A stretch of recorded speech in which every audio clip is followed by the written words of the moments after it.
ગુજરાતના વડોદરામાં આજે ભારતના સંરક્ષણ ક્ષેત્રે એક ઐતિહાસિક ક્ષણ સર્જાઈ છે.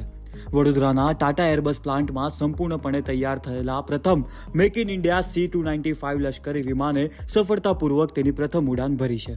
અને આ ઉડાન આત્મનિર્ભર ભારતના સપનાને મળેલી નવી પાંખો છે. પહેલીવાર દેશના ખાનગી ક્ષેત્રે ભારતમાં જ લશ્કરી વિમાનનું ઉત્પાદન કરીને નવો ઇતિહાસ રચ્યો છે.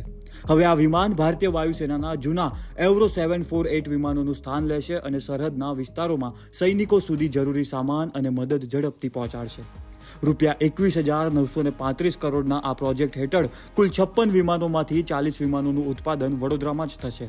વડોદરાથી ભરાયેલી આ સફળ ઉડાન માત્ર ગુજરાત માટે જ નહીં પરંતુ સમગ્ર ભારત માટે ગર્વની ક્ષણ છે, જે દુનિયાને બતાવે છે કે ભારત હવે સંરક્ષણ ક્ષેત્રમાં નવી ઊંચાઈઓ સર કરી રહ્યું છે.